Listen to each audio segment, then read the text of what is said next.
So Tuesday, D-Day for Greece. We are not, I repeat, we are not paying the IMF payment. We are essentially defaulting. So they just said. So let's look at some of the headlines today on some real news websites. In other words, don't think for 1 second I'm going to read you something from CNN or Fox News or MSNBC. No, this is some real news. Varoufakis confirms Greece will default to IMF today. Finance Minister says Greece will not pay IMF on Tuesday. Number 2, interesting one for me for sure. JP Morgan just cornered the commodity derivative market, and this time there is proof. For years there had been speculation, rumor, and hearsay that JP Morgan had cornered the U.S. commodities market. Now finally we have documented proof. This is all from Zero Hedge. EU in last-ditch bid to Greece urges yes vote to bailout. In, out, in between, a Greek legal riddle for EU. Tsipras says EU won't reject Greece as cost is immense. Empty Greek ATMs force tourists to stiff Santorini cabbies. Anti-austerity protests in Greece as banks shut down bites. Puerto Rico. Did you hear that one yesterday? Puerto Rico governor calls for bankruptcy. Advisor says island is insolvent. Entire Puerto Rico. I read yesterday, $68 billion, something like that. We can't pay that. We don't have the money. We're insolvent. Puerto Rico governor calls for bankruptcy. Oh, wait a minute. I thought this was just about Greece today and yesterday. No? Oh. Puerto Rico is a tiny bit closer to home now, isn't it? Hilsenrath. For Fed to delay rate hikes, global tumult would need to infect U.S. Next headlines. European regulators suspend trading in Greek bonds, citing trading harmony. Germany preemptively crushes today's rumor mill, says too late to discuss Greek program extension. It's over. Greek D-Day, default day, arrives as does China's plunge protection team to deal with its markets getting hurt. Mood on the ground in Greece. Some, quote, some have raised the prospect of civil war, says some people. There have been some people that worry that the military might actually get involved. It wouldn't surprise me. There are some people in Greece that have raised the whole prospect of potential civil war, says a man in Greece. The emergence of Orwellian newspeak and the death of free speech. That's been going on for a while now. I might as well skip over that one. Strap in, China is crashing again. In the last 2 days, People Bank of China has thrown everything at the Ponzi fest they call a rational market. Just like our market, just like the Euro market, all markets. Isn't that amazing? Is the American youth ready for conscription? The shining future that America once had is all but a page note in the history books now. Record numbers, not in the workforce. Failed foreign policies. And domestic strife is the new normal. And how is the brain trust in D.C. going to solve these problems? National service for all 18 to 28-year-olds, potentially, huh? Next headline. Where did this one come from, all of a sudden? French economy in, quote, dire straits, worse than anyone can imagine, leaked NSA cable reveals, from thanks to WikiLeaks. Moscovici, who served as French finance minister until 2014 and then became, of course, European Commissioner for Economic and Financial Affairs, Taxation and Customs, used some very colorful language such as, quote, worse than anyone could imagine and drastic measures would have to be taken in the next 2 years. So that was from 2012?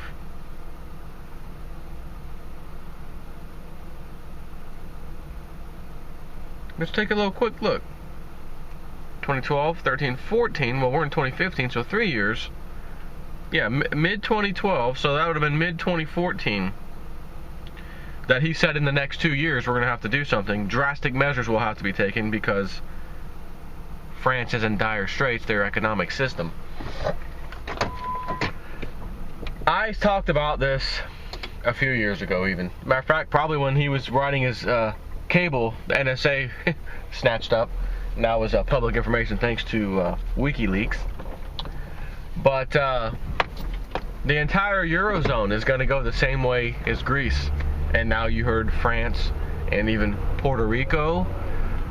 And I loved all those people all these years. Joe, those are all these other different countries. That's not the U.S., man. You know, USA. U.S. Is Puerto Rico, isn't that kind of like our territory? Well, yeah. Dire straits, 68 billion, can't pay it, defaulting. Just governor of it just said today. Sorry about that.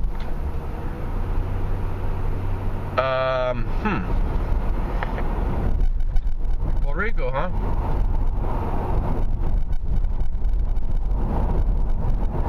So, we got Puerto Rico in dire straits. We have France in dire straits. We have Greece in dire straits. And don't forget about Spain and even Portugal.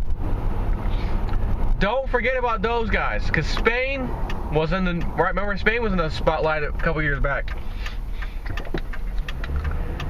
Every Eurozone member is going to be in the spotlight. They actually are in the spotlight, you just can't see it. It's like an ultraviolet light. Can't even see it. You need some special goggles to see it. But they are all in the spotlight. And again, what did Lindsey Williams tell us some years ago, just a few years ago, after the 2008 bailout, which actually wasn't in 2008, it was in more like 2009, but nonetheless, what did he say? Stock market would be rising like you've never seen before. It'll continue to rise. You'll think it can't rise. It'll rise in her face. Just when more news comes out that it tells you it should absolutely not rise again, it's going to rise again. And it'll rise even more on top of that. Why? They're going to pull every last sucker in before they pull the rug out. And that rug is fixing to get pulled out here shortly. You can't tell. But he said, aside from watch derivatives, because that's what this is about, that's what's going to take down the world economy. That's precisely what this is about, and it's precisely why the Eurozone is saying we basically are flat out not going to call Greece defaulting a default. We will call it anything else. We will call it anything else. They're not making payments, but we will not call it a default. Why? Because at that point, that's when the credit default swaps kick in. Insurance on derivatives, so to speak. And ain't nobody got enough money to cover those types of losses. So as long as we can say that there has not been a default, we don't have to, no one has to pay out on those. They're just sitting on the books on everybody's balance sheet somewhere hidden. And no one has to pay out yet. But if that is called a default, then that has to be paid out. So that's the current mode they're in now. Greece is saying we are defaulting. We will not make this payment. It is an official default. Now, we're just going to look at that as you guys not making a payment for now. Is that alright? Okay. They can only do that for so long before it's just painfully obvious, okay, we can't even do that. Guys, this is default time and the Eurozone's going down in a hurry. So that was the other thing Lindsey said. Europe would go down first. The Eurozone would go down first. Problems with the Euro first. And then after it happened there, shortly after, it would happen here. Now, I'm not even going to say Puerto Rico, America just kind of started, not even going to go there. Not even going to count that as far as what Lindsey Williams was talking about. That should be an ominous sign to you that it's going down, period. And it will be coming here. But it's more proof that shows Lindsey Williams said exactly how this would play out. And this is exactly how it is playing out. Is there lots of trouble in the U.S. right now financially? No, our dollar's been in the 90s. Dollar index in the 90s. When have we seen numbers like that? Doesn't even make sense, does it? How could it even be that high when we've printed more money for our country, right? 9 trillion 8 years ago to 18 plus trillion now.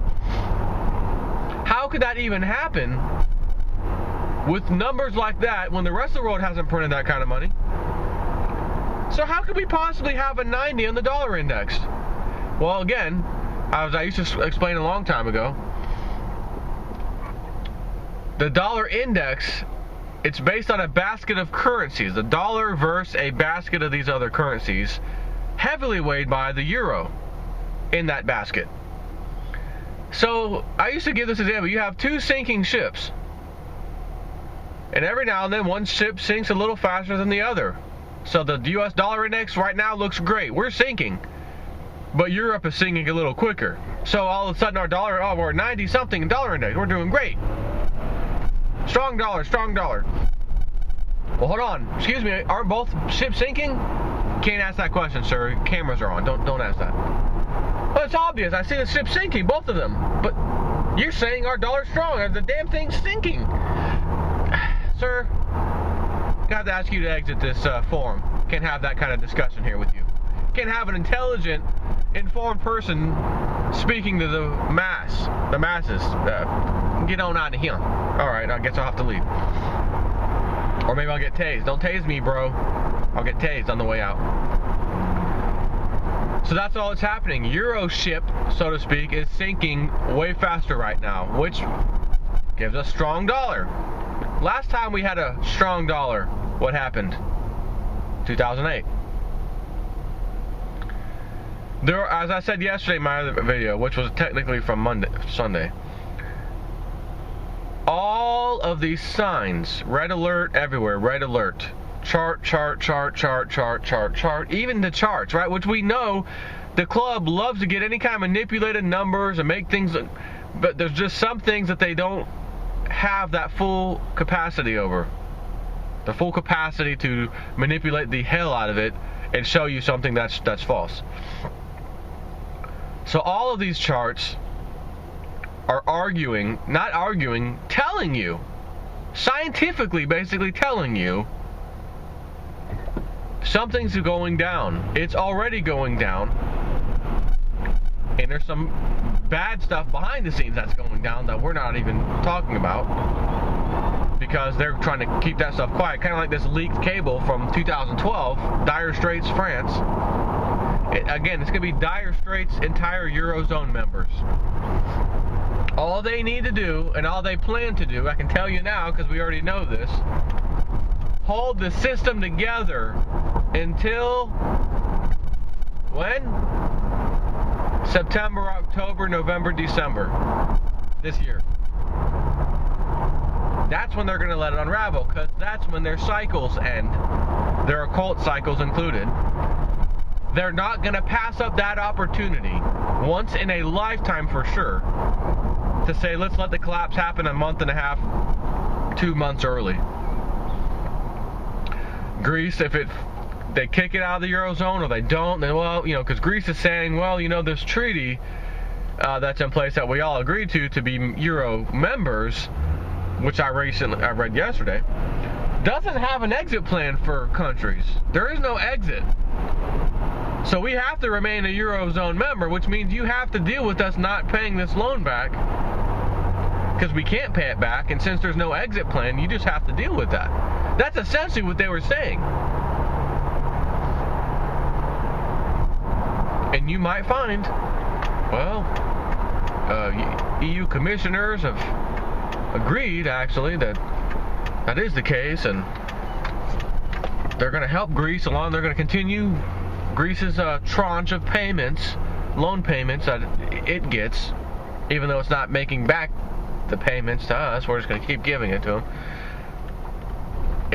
Because we feel strong that an agreement can still be worked out, and you're going to hear some nonsense. That's all you're going to hear. And if they can't, and they just utterly decide, you know what? Regardless of the rules, because we love to change the rules mid-game because we do it whenever we feel like it, we are going to let Greece out of the Eurozone, and that's it. See ya. Greece, you're on your own. Because they're pissed off now that Greece did this. And they let Greece go, so to speak. They'll still hold the system together no matter what until they've decided the time is now to unleash it. And again, that appears to be September, October time frame leading into December. So the last 3 to 4 months of 2015 is going to be go time. And again, we can't forget about Joe Celente. He always says it, and he's always right. When they've run out of things to do and pump this fake system up, and it's going to implode, they take you to war. I just want to know, is there any enemy that you can think of right now that might attack soon, not recently, but soon, and then we're going to have to go to war, and they'll go handle business in the Middle East? I don't know, have you heard of this new club called ISIS and ISIL? The Islamic State? Have you heard of that? Where did that come from all of a sudden, recent times? That's the boogeyman. That will be the boogeyman. They will probably do just like the CIA, former CIA agent said yesterday, Sunday on CNN News. I again, like I said, I recorded it. We have a strong reason to believe that ISIS and blah blah blah, they're gonna attack. They like to do anniversary dates and stuff, and 7/7 London bombings is coming up, and hold on, Mr. CIA, ex-CIA guy. ISIL had absolutely zero, nothing, nil to do with the London bombings. That was Al-Qaeda, remember? Al-Qaeda, Taliban, remember those guys? That's who did that. These aren't them. This is a new terror group. So why would this new terror group give a crap about some other terror groups they did something on? Oh, well, he didn't say that. They didn't ask him either. It was just simply, tell us what you know. Tell us what you know, former CIA guy. Oh, and I own my own intelligence firm now, company. So a CIA guy can quit. You know, it's kind of like, oh, I was in IT for 15 years, and I quit my job and started my own IT company, and I service the area around here now. That makes sense. But how the hell, I used to be a CIA agent, and now I own my own intelligence firm. You're going to be competing against the most powerful firm on the face of the earth that you can't compete against. It's called the United States Department of Defense. Half of, $1 trillion, whatever the hell it is, every year. You're going to open your little piddly mom and pop shop, so to speak, intelligence firm. And it's going to actually get paid and work and do things that just keep you in business.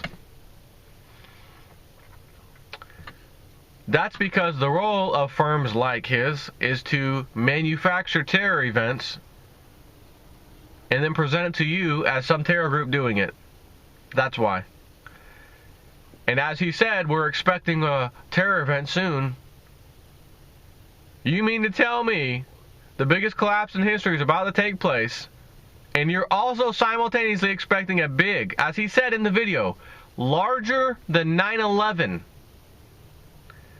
We're expecting something larger than 9/11. Really? So, I was telling my friend at lunch yesterday, I said, look, here's an opinion I've had for a little while. Here's something I've been thinking about. I have a feeling United States, China, Russia, right? We know first world superpower nation America is going away in that status and is being handed off to China, for sure, and their ally Russia. They're like best friends, right? So the power, the superpower status is being handed off, which includes the economy, everything that came with it. We quit. You guys, we're going to do this smoothly. You guys get the power underneath the radar. And that's that. Which is why it's so important that we pass this trade Trans-Pacific Partnership Trade Agreement, because we're going to be needing some trading partners here in a hurry when this economy collapses. That's why they're doing this. So, having said that, I said, at the last minute, my opinion here is that we, America, are going to say, we ain't giving up that power. I hope you all know this, and everybody in this room, I hope you know we are not giving up that power. Guys, we're going to have to go with 9/11 on steroids so that we can maintain this control. And then we can invade Syria, we can go into Iran, we can do whatever we want under the pretext of this huge terrorist attack, and the rest of the world is going to have to accept it because we have to go defend ourselves now. And that'll help us continue to maintain this power and control. We don't want the other countries knowing that. We have to use this as an excuse. Right? So that I can see that happening. I can definitely see that happening, or at least the attempt. Well, that was the intent, and then the rest of the world said, no, we caught you or something. No, not working, get out of here, or else we're going to nuke you, and then you can nuke us, and then we start World War III. However, again, when these people who have had this type of control for this amount of time, they don't want to lose it either. And the powers that be here are not the powers that be in China and Russia. They got their own powers that be, so to speak. So it's look at it as mafias. American mafia has been the most powerful all this time. And now it's time to change. Now the Russia and China families have gotten together and became quite powerful. And we're telling them, yeah, we don't want to fight between the families. You guys can just take over. And at the last minute, we're going to say, as you guys knew, we ain't giving them all this power. We're going to do something now that allows us to maintain control. So, it remains to be seen when and how they do it or whatever. Doesn't mean that it has to happen this year, because we can have the financial collapse start, trickle into 2016, all of a sudden elections are coming up. Oh my God, a giant 9/11 attack just happened. I'm suspending the elections until blah, blah, blah. But then we have dictator Obama. And at that point, I can't wait. Can't wait to talk to any full hardcore Obama supporters and say, you see what happened today. They suspended the elections, and guess who remains supreme dictator? How are you with that? You know what they'll probably reply? Oh, I'm fine with it. He did the right thing. He did the right thing. Because once you're married to a decision like that you've made and supported, no matter how bad it gets, your brain will not even allow you to admit, I failed, it was a bad failure. Because it would be admitting you did something so terribly wrong that most everyone else already agreed and said, look, I made a mistake, I shouldn't have voted for him, blah, blah, blah, I'm sorry. Your mind won't even allow you to do that. You will just fight it to the end. Every decision he makes, hey, but they're rounding Americans up now, dude. They're throwing them in these little prison camps. They shouldn't be out. They should have stayed home and listened to the curfew.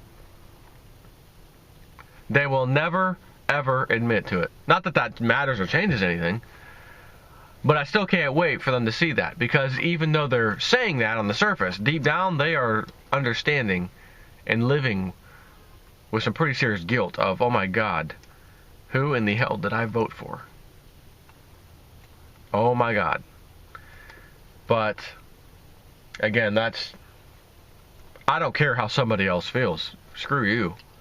I care what the hell's happening in the country and how the rest of us, most of us, are what we're dealing with. Not whether some moron got taught a lesson, but it'll still feel good one way or the other. So, that's my video for today. Take care.